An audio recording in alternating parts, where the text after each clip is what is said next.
Di tengah gencar desakan dari tokoh publik, epidemiolog hingga ormas terbesar di Indonesia agar pilkada ditunda, pemerintah bergeming.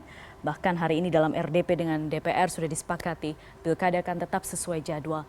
Presiden Joko Widodo juga mengatakan pilkada akan tetap berlangsung 9 Desember padahal jumlah kasus COVID-19 di Indonesia terus naik. Apa yang akan dilakukan untuk memastikan tak muncul klaster pilkada menjelang masa kampanye 5 hari lagi? Sudah bergabung semuanya secara daring adalah Bapak Andi Batara Livu, Direktur Fasilitasi Kepala Daerah dan DPRD Kementerian Dalam Negeri. Pak Andi, selamat malam. Selamat malam. Terima kasih Bapak sudah bergabung malam hari ini. Ada juga Pak Hairan Syah, Ketua Tim Pemantauan Pilkada 2020 Komnas HAM, Pak Anca. Selamat malam. Selamat malam. Terima kasih Pak Anca. Dan juga ada Pak Hadar Nafis Gumai, peneliti senior NetGrid. Pak Hadar, selamat malam. Selamat malam. Terima kasih Bapak-Bapak, semoga semua dalam keadaan sehat. Amin. Saya langsung mengutip saja informasi terbaru yang disampaikan oleh teman kami tadi di lapangan. Sudah terjadi kesepakatan antara pemerintah DPR dalam RDP malam hari ini mengatakan bahwa tetap pilkada akan berlangsung pada 9 Desember nanti, artinya semua proses masih akan berlanjut. Tapi sebenarnya Pak Akmal, apa saja yang Pak Andi, apa saja sebenarnya yang dibahas dalam RDP tadi? Apakah memang sempat secara serius membahas soal opsi penundaan pilkada? Karena sampai kemarin dalam webinar itu Pak Tito masih mengatakan ada opsi jika pilkada ditunda gitu. Tapi hari ini sepertinya sudah bulat semua. Ya, terima kasih Mbak Putri. Tentu proses pengambilan kebijakan dan keputusan politik tentu bersama-sama DPR, pemerintah, dan juga bersama dengan KPU. Bagaimana tadi sudah disampaikan, ada upaya-upaya untuk lebih menguatkan dan bagaimana cara kita mengamankan masyarakat dalam konteks pelaksanaan pilkada di tengah pandemi ini. Tadi sudah disampaikan bahwa tentu perlu pengaturan-pengaturan yang lebih ketat, penguatan law enforcement, penguatan hukum, dan kemudian juga membangun sinergitas antara pemerintah pusat dan pemerintah daerah. Karena tentu penanganan COVID ini tidak bisa ditangani secara sentralistis karena sebarannya tentu sangat luas. Oleh karena itu perlu sinergitas dan kerjasama yang baik antara pusat dan daerah dengan tools dan regulasi yang jelas dan instruksi yang jelas tentunya. Mbak Putri, yang pertama yang dilakukan pemerintah dalam hal ini setelah bersama-sama DPR menyepakati untuk melanjutkan proses pilkada ini adalah membuat gerakan tentang bagaimana pencegahan terhadap penularan COVID ini, yang dimana gerakan tersebut diantaranya 3M tadi, 3M itu dituangkan di dalam regulasi, yang entah regulasi dalam PKPU maupun atau regulasi lain yang sifatnya lebih mengikat. Nah, pencegahan ini tentu harus dilakukan secara masif dan disertai dengan penegakan hukum tentunya. Karena pengalaman tanggal 4 dan tanggal 6 kemarin itu adalah potensi kerumunan yang muncul. Oleh karenanya pengaturan yang akan nanti dilakukan penyempurnaan adalah bagaimana meminimalisir dan atau mencegah kerumunan itu. Di setiap tahapan pemilu yang berpotensi menciptakan kerumunan tadi. Itulah mungkin yang menjadi bagian pembicaraan dalam konteks penguatan dan bagaimana mendesain kembali regulasi dalam mencegah penularan dan penegakan hukum dalam pilkada sehingga tidak menjadi potensi klaster-klaster COVID ini. Karena di sisi lain dari berbagai sumber tentu tidak ada yang bisa memastikan secara detail dan secara pasti kapan pandemi ini berakhir. Oleh karenanya tentu upaya kita harus juga berjalan simultan bagaimana membuat gerakan memasyarakatkan pada masyarakat hidup di tengah pandemi dengan menciptakan upaya-upaya pencegahan yang maksimal. Secara sisi lain juga membangun demokratisasi dengan pilkada ini. Iya, oke, baik. Sebenarnya kalau misalnya gerakan 3M ini sejak awal pandemi melanda Indonesia 6 bulan lalu itu kan sebenarnya sudah juga digaungkan oleh pemerintah. Tapi datanya kami punya grafisnya nih sekarang. Bagaimana kondisi daerah-daerah yang akan melakukan pilkada serentak itu sekarang? Statusnya seperti apa? Kami tampilkan grafisnya di sini. Zona hijau, kuning, oranye, dan merah. Kita lihat sama-sama. Ya, ini dia pemilihan bupati ada 64 zona kuning, 123 oranye, 9 merah, 28 hijau. Pemilihan wali kota 3 yang kuning, 25 oranye, 9 merah, 0 hijau. Kemudian pemilihan gubernur 3 kuning, 4 oranye, 0 merah, 2 hijau. Ini data per 20 September dan kalau status risiko ini diperbarui setiap sepekan sekali ya. Tapi kalau misalnya kita lihat dalam pekan ini ya kira-kira akan begini gambarannya. Apalagi dalam pekan ini kan ada rangkaian pengambilan nomor urut, penetapan, dan juga sudah mulai kampanye. Lalu ada juga yang mengkhawatirkan sebenarnya Bapak-Bapak. Saya sampaikan, sajikan dulu datanya nih. Berikutnya kita lihat data positivity rate pemilihan gubernur. Jadi ini adalah daerah-daerah yang akan pilgub tahun 2020 ya.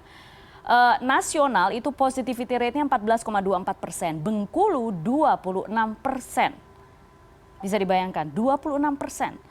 Hampir 2 kali lipatnya nasional. Kemudian Kepulauan Riau 17,6, Kalimantan Selatan 16, Sulawesi Tengah 14, Kalimantan Tengah 13. Berikutnya ada beberapa daerah lagi. Di slide berikutnya Jambi, kemudian Sulawesi Utara, Sumatera Barat, dan Kalimantan Utara. Ada kesalahan angka di situ, nanti kami akan perbaiki. Oke, tapi begitu sekarang kondisinya, Pak Andi, apakah tidakkah itu juga menjadi pertimbangan? Saya penasaran sebenarnya, kalau misalnya disarankan membuat peraturan yang lebih mengikat, akan semengikat apa nanti dan dampaknya bagaimana? Karena kalau misalnya kondisinya sudah begini itu kan nggak bisa ketika sudah terjadi klaster baru dipangkas, baru dikasih sanksi. Karena toh orangnya udah di sana, mungkin virusnya sudah nyebar, begitu kira-kira. Ya, berbicara terkait dengan pilkada, tentu ada beberapa peraturan di dalam PKPU yang tidak leluasa dalam penerapan sanksi secara langsung. Oleh karenanya tadi kami sampaikan perlu pengaturan yang lebih tinggi dan lebih mengikat dalam konteks penegakan sanksi terhadap pelanggaran protokol kesehatan ini. Nah, tadi sempat putus bahwa tanggal 4 sampai tanggal 6 pelajaran yang kita peroleh bahwa begitu rentannya kerumunan itu timbul di setiap tahapan kampanye. Dari titik-titik kerumunan itu, itulah menyebar dan menjadi muncullah data-data tadi yang tadi disampaikan. Oleh karenanya itu, maka upaya yang paling utama kita, tentu kita menjaga keselamatan rakyat sebagai titik utama kita, dan selanjutnya tentu simultan dilakukan upaya pencegahan. Nah, pencegahan yang selama ini itu belum dibarengi dengan sanksi yang kuat. Oleh karenanya dalam regulasi, apabila akan dibuat regulasi yang lebih tinggi dan mengikat, maka tentu sanksinya lebih ketat. Hal ini juga sangat berlaku dan signifikan terhadap paslon, penyelenggara, dan juga masyarakat tentunya. Nah, salah satunya mungkin beberapa upaya-upaya pencegahan di dalam regulasi yang akan diatur dalam revisi PKPU dan atau peraturan tinggi adalah terkait misalnya pada saat pencoblosan, salah satunya itu kita menyarankan bisa saja mencontoh Prancis nggak salah itu, kotak suaranya yang mendatangi wajib pilih dalam konteks mencegah kerumunan. Yang kedua, kita juga memberikan masukan melarang setiap aktivitas kerumunan. Artinya bisa jadi dalam revisi PKPU nanti kegiatan kampanye yang melibatkan banyak orang itu tidak ada lagi. Mulai dari pertemuan terbatas sampai dengan rapat umum dan seterusnya, itu diharapkan itu tidak ada lagi dan semuanya dilakukan secara daring. Nah, yang lebih lanjut lagi pada saat pemungutan suara, tentu mengatur jam kedatangan selain menambah jumlah TPS apabila itu memungkinkan, dan TPS kotak suara yang mendatangi wajib pilih juga mengatur jam kedatangan pemilih. Nah, itu upaya-upaya pencegahan yang kita coba lakukan sehingga potensi kerumunan-kerumunan itu tidak muncul dalam setiap tahapan pilkada ini. Nah, selanjutnya penegakannya tentu harus seiring dengan upaya pencegahan. Nah, tentu hukuman-hukuman yang sangat ketat dan kuat itu diberikan kepada paslon yang stimulan terjadi kerumunan, mulai dari teguran pertama, kedua, ketiga, sampai dengan diskualifikasi tentunya. Tentu ada gradasi dan ada proses yang melalui Bawaslu, KPU, dan ataupun Gakumdu dalam konteks pelanggaran-pelanggaran yang dilakukan oleh paslon. Dan begitu juga dengan masyarakat yang mengabaikan atau tidak mengindahkan protokol-protokol kesehatan, tentu juga ada beberapa sanksi yang diberikan kepada masyarakat, baik kerja sosial sampai dengan sanksi pidana. Mungkin kurang lebih itu gambaran umum yang akan menjadi masukan kami dalam perbaikan PKPU dan atau juga dalam membentuk sebuah regulasi yang lebih tinggi.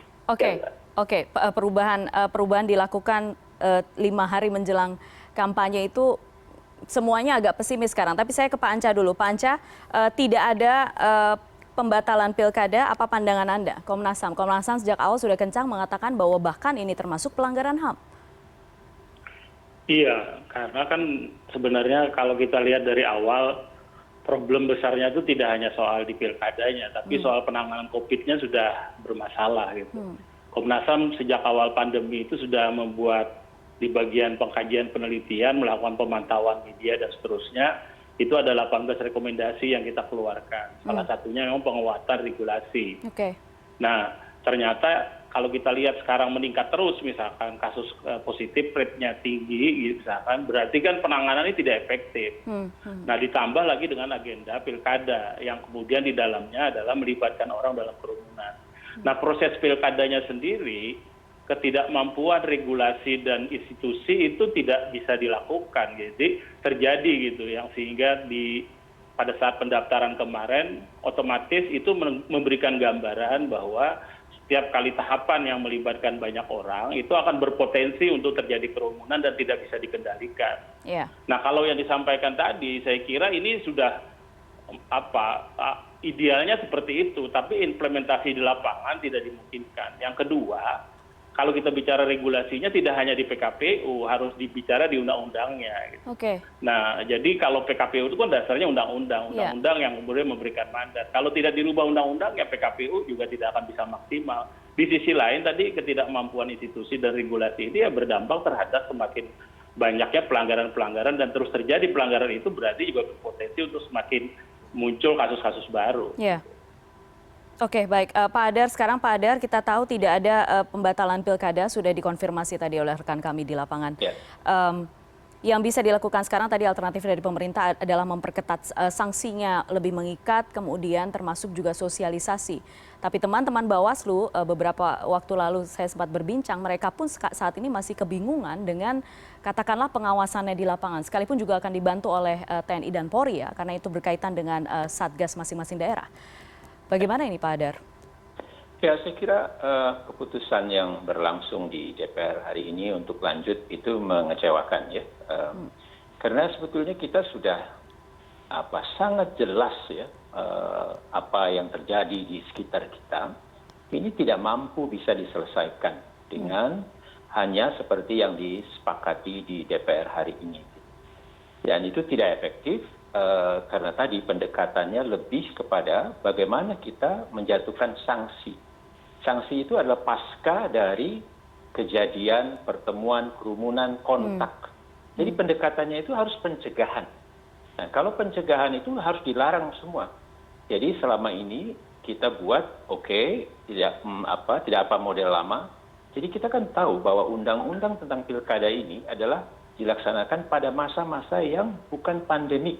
Jadi masa yang normal. Oleh karena itu, karena sudah sampai hari ini terbukti tidak bisa, walaupun sudah ditambah dengan protokol kesehatan melawan COVID, ya harus dirubah dong.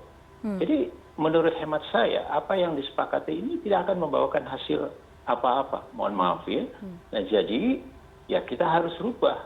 Ya saya bisa memahami kalau Bawaslu juga kerepotan, karena lagi-lagi kita ini kelihatannya belum cukup mampu melihat diri kita sendiri.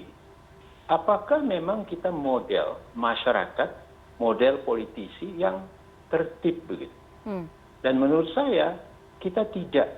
Oleh karena itu, rubahlah penyelenggaraan pilkada kita pada model yang memang seminimal mungkin, atau hilangkan pertemuan-pertemuan langsung yang berpotensi besar menjadi kerumunan.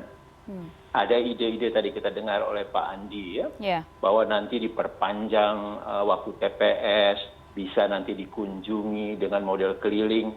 Itu semua tidak bisa berdiri sendiri di dalam peraturan KPU. Karena hal yang lebih tinggi sudah mengatakan TPS itu dari jam 7 sampai jam 1 siang. Tidak bisa diperpanjang kalau undang-undangnya tidak dirubah. Nah, juga demikian tentang bentuk-bentuk kampanye.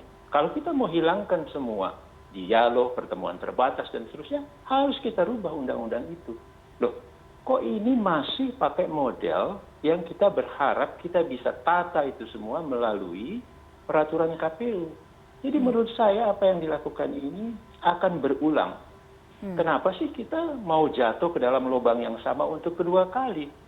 Yang dipertaruhkan, sekali lagi mohon maaf, Bapak Andi, apalagi Bang Anca dari Komnas HAM, sudah paham betul gitu, bahwa yang harus diupayakan di dalam kegiatan termasuk pilkada ini adalah bagaimana kita memastikan yang paling utama, keselamatan dan kesehatan publik itulah yang harus kita dahulukan. Nah, jadi saya khawatir ya, bahwa apa yang diupayakan pemerintah ini justru ada agenda-agenda yang mau memanfaatkan pilkada, misalnya saja membangkitkan ekonomi, melawan COVID dengan cara nanti bahan-bahan kampanye itu adalah alat-alat pelindung dan sebagainya.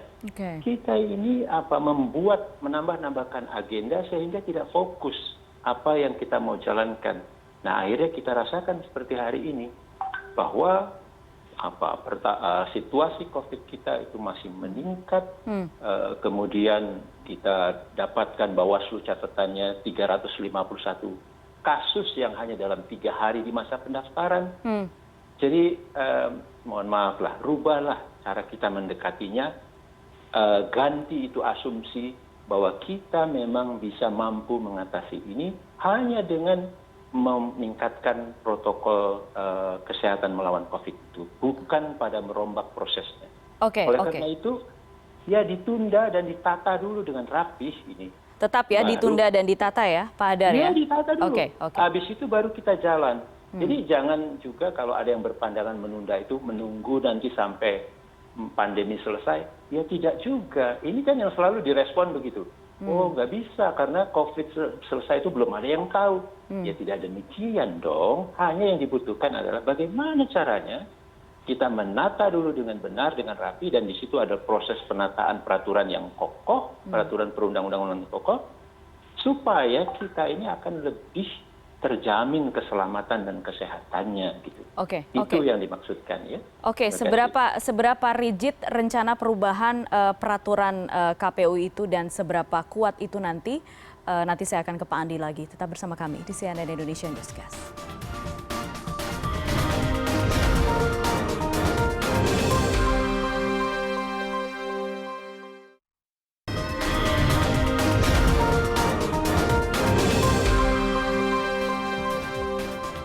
Terima kasih Anda masih bersama kami di CNN Indonesia Newscast. Kami masih membahas soal desakan penundaan pilkada, tapi kemudian sudah dikonfirmasi pilkada tidak akan ditunda. Tapi kemungkinan besar akan ada perubahan peraturan. Nah, kami kembali tanyakan kepada Pak Andi Bataralifu, Direktur Fasilitasi Kepala Daerah dan DPRD Kemendagri. Pak Andi, pastinya bisa disampaikan tidak poin-poinnya seperti apa perubahan peraturan yang mungkin bisa segera diterapkan? Karena kalau misalnya tadi mengutip dari Pak Hadar, tidak mudah untuk mengubah beberapa peraturan karena ada peraturan yang mengikat di atasnya, yaitu undang-undang, dan akan lebih sulit lagi untuk mengubah undang-undang di masa yang mepet ini. Baik, terima kasih Mbak Putri. Yang pertama, ada 2 poin utama dalam perubahan regulasi, yaitu pencegahan dan penegakan hukum. Kemudian hal-hal yang bisa dilakukan perbaikan dan penguatan di dalam PKPU 10 yang sudah existing pada saat ini, di mana ada beberapa pasalnya kita kuatkan dalam konteks tadi, penguatan pelaksanaan dan atau penegakan hukumnya, maka itu dilakukan di dalam level KPU. Adapun hal-hal yang regulasi yang tidak bisa cukup dengan PKPU, tentu dibuatkan regulasi yang setara, yang bisa mengatur tentang hal-hal yang memang tidak bisa diatur dalam PKPU karena levelnya di undang-undang. Apa yang kira-kira akan diatur dengan regulasi yang itu, yang setara dengan PKPU itu, yang tidak yang mengikat itu, Pak? Misalnya apa? Ya bisa Perpu, bisa sebagaimana yang telah disampaikan di dalam DPR tadi juga. Dan diantaranya tentu mencoba mengatur kembali tentang metode kampanye. Metode-metode kampanye yang potensi kerumunan itulah yang akan dihilangkan semua.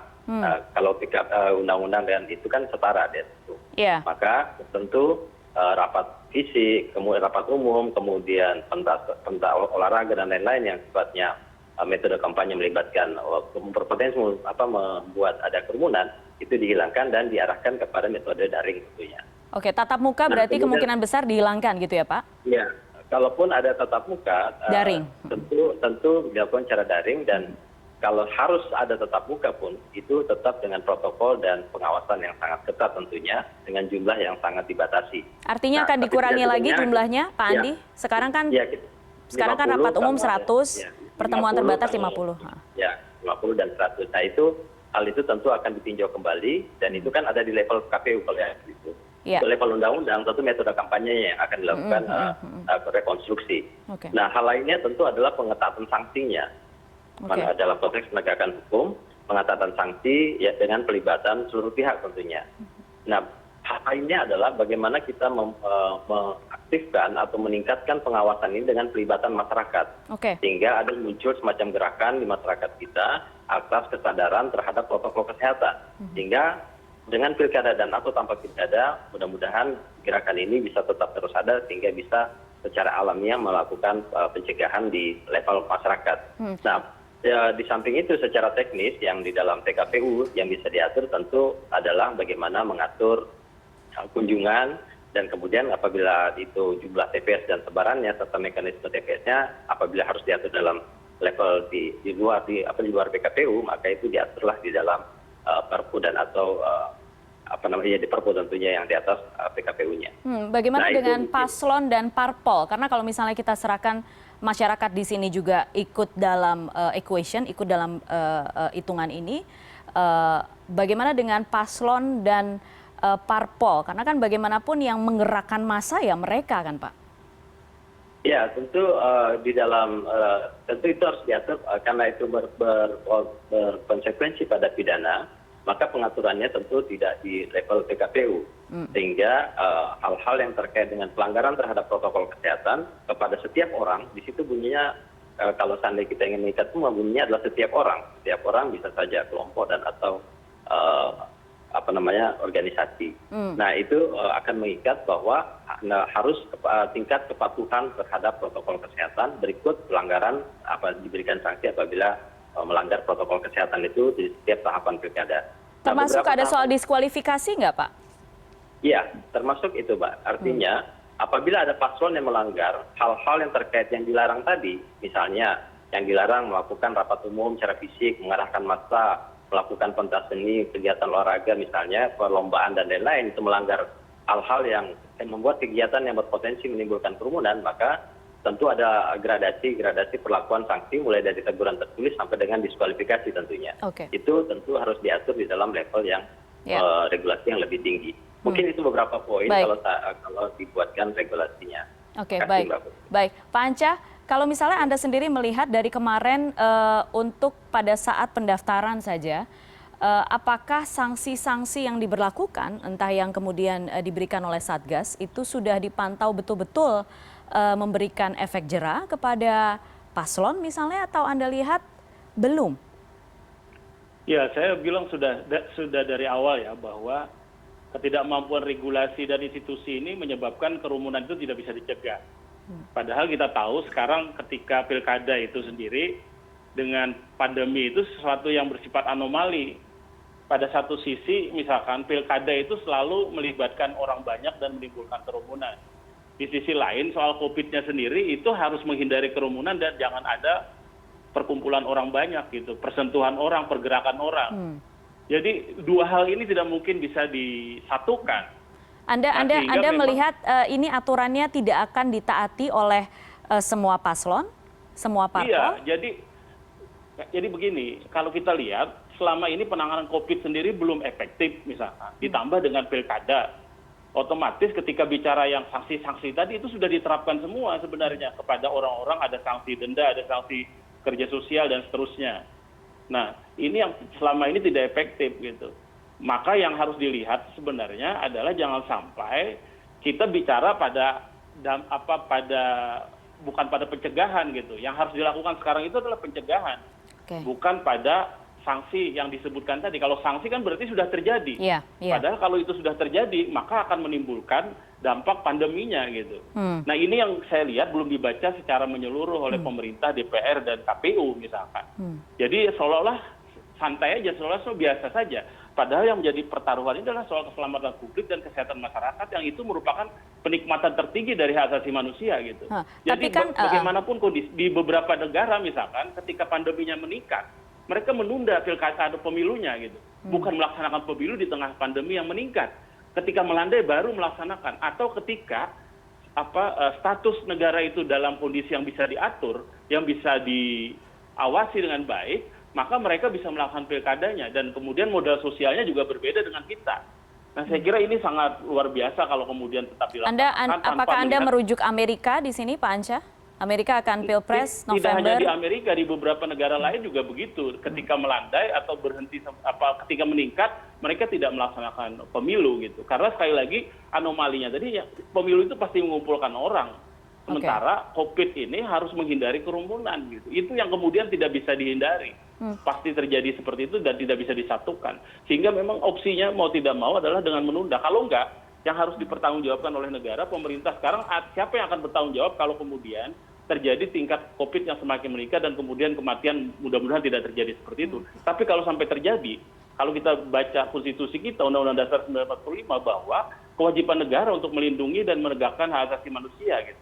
Tapi Pak Anca, kalau misalnya pelanggaran, ini pelanggaran konstitusi. Oke, kalau melihat perkembangan sampai malam ini kan opsi untuk penundaan pilkada itu udah nggak ada di atas meja sekarang. Sekarang opsinya hanya ini.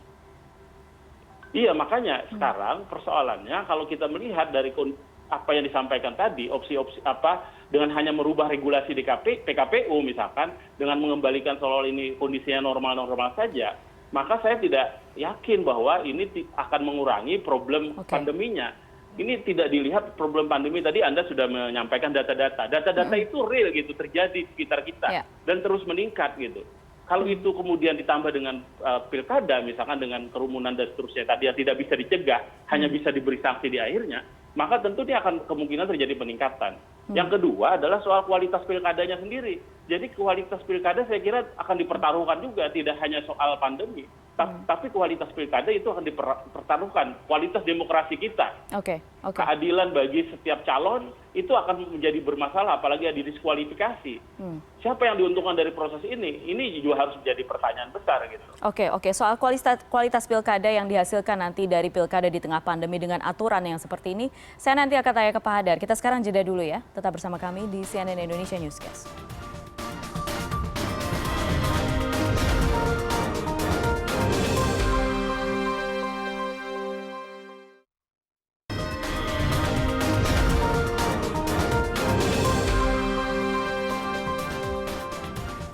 Kembali di CNN Indonesia Newscast, kami masih mendiskusikan soal opsi penundaan pilkada, tapi sepertinya sudah hilang opsi itu dari meja karena sudah diputuskan, sudah disepakati dalam rapat dengar pendapat malam hari ini antara pemerintah dan juga DPR. Pilkada tetap jalan terus 9 Desember, artinya semua rangkaian pilkada yang terdekat adalah pengambilan nomor urut tanggal 23, pengumuman paslon dan kemudian pengambilan nomor urut, lalu kampanye akan dilakukan pada pekan ini.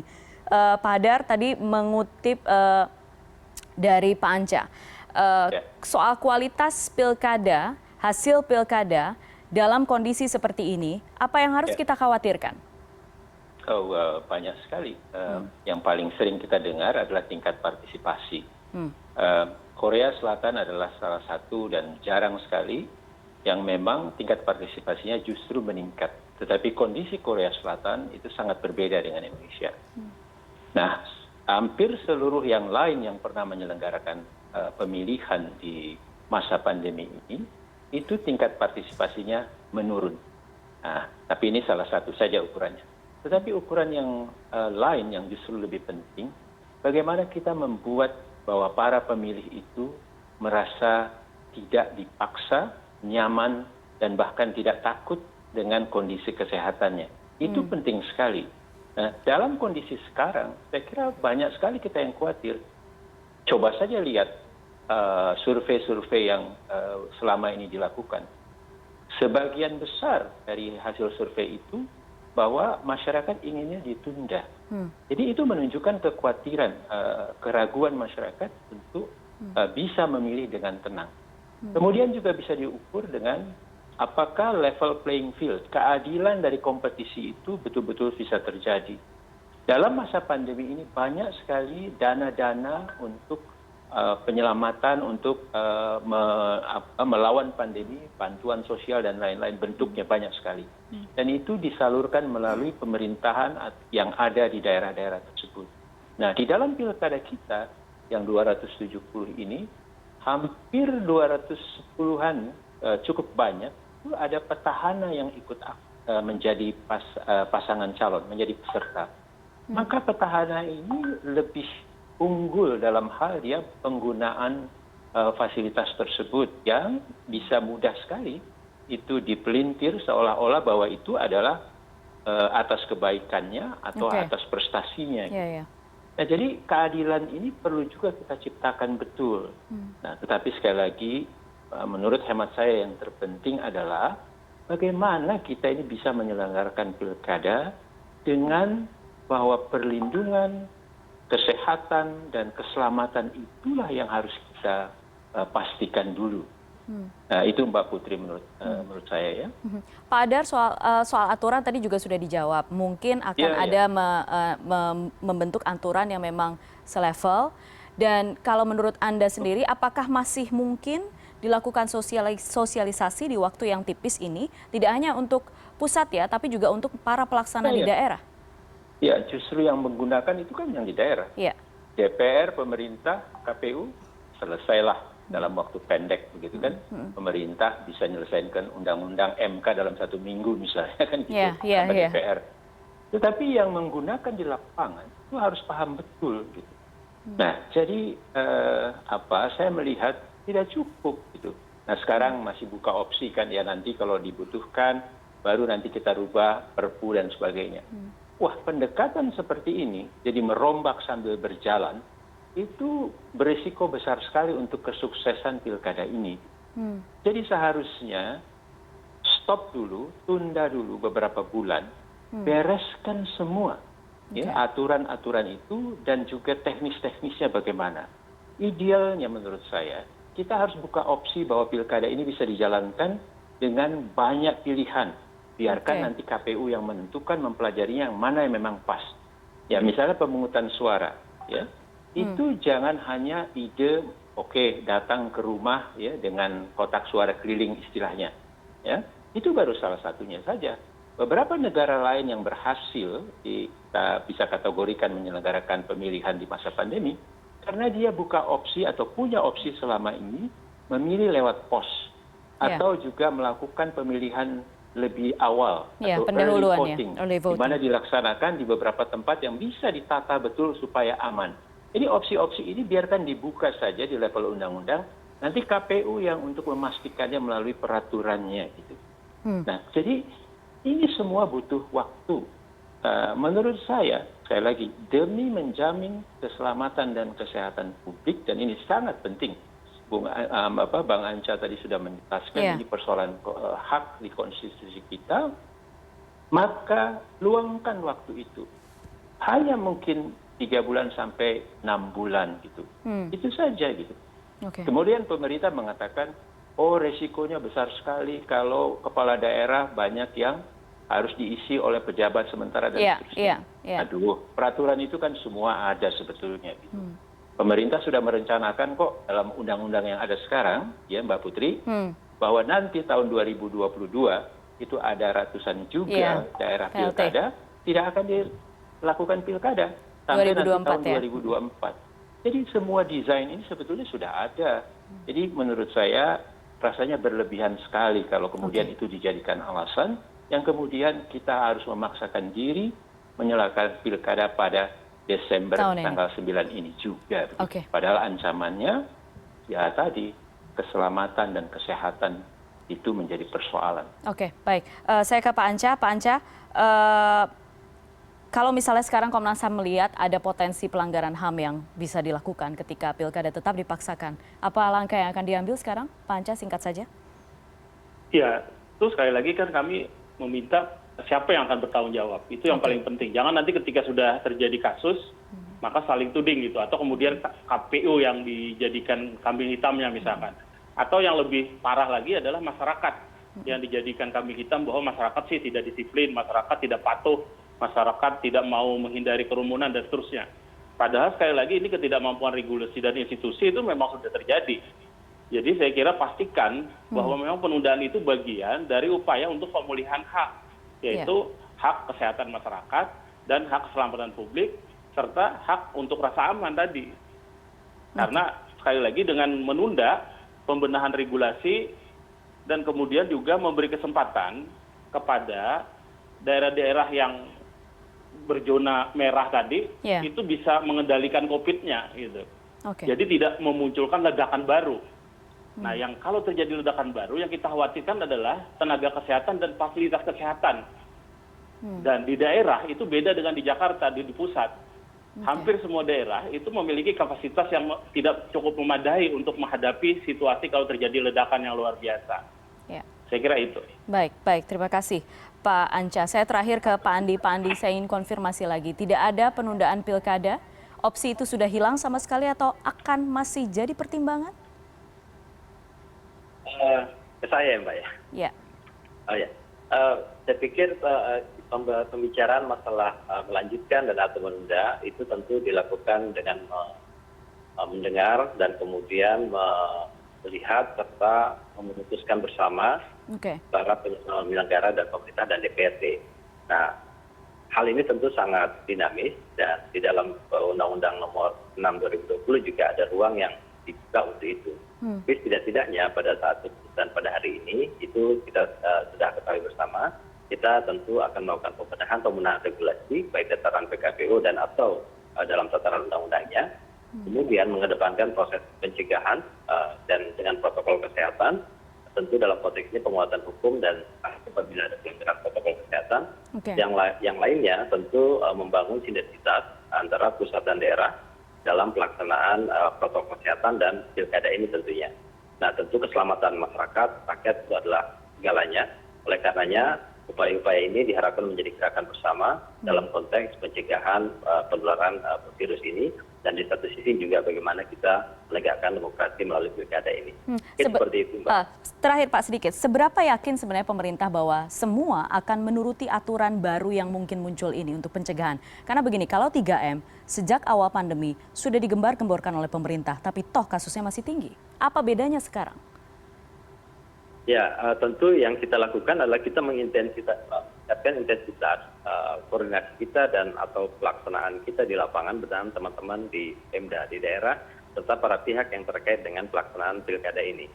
Nah, ini mungkin juga akan dilakukan bagaimana menggerakkan partisipasi masyarakat untuk turut serta dalam aktif melakukan atau turut dan patuh terkait dengan protokol kesehatan, sekaligus juga memasyarakatkan protokol kesehatan dalam kehidupan sehari-harinya. Ini sejak beberapa waktu yang lalu kita sudah mulai masifkan dengan teman-teman di daerah dan kemudian dengan para pihak yang ada di lapangan juga demikian. Nah, oleh karenanya harapan kita setelah ini dijadikan sebuah regulasi maka bisa dilakukan secara cepat penyesuaian-penyesuaian itu di lapangan dengan teman-teman Pemda. Oleh karenanya tadi saya sampaikan sinergitas dan kemudian penguatan daerah tentu menjadi penting dalam konteks pencegahan COVID ini dan kemudian bagaimana kita membangun demokrasi melalui pilkada ini di masa pandemi. Nah, mungkin begitu, Mbak. Baik, terima kasih Pak Andi Bataralifu, Direktur Fasilitasi Kepala Daerah dan DPRD Kemendagri, dan ada Pak Anca, Ketua Tim Pemantauan Pilkada Komnas HAM, dan juga Pak Hadar Nafis Gumai, peneliti senior Netgrid. Terima kasih Bapak-Bapak sudah bergabung malam hari ini di CNN Indonesia. Sehat selalu Pak, kami tunggu perkembangan terbaru soal peraturan PKPU ini. Terima kasih Bapak-Bapak, selamat malam. Kita sekarang jeda dulu. Pemerintah Spanyol kembali memberlakukan pembatasan aktivitas masyarakat karena ada gelombang 2 pandemi. Kami segera kembali.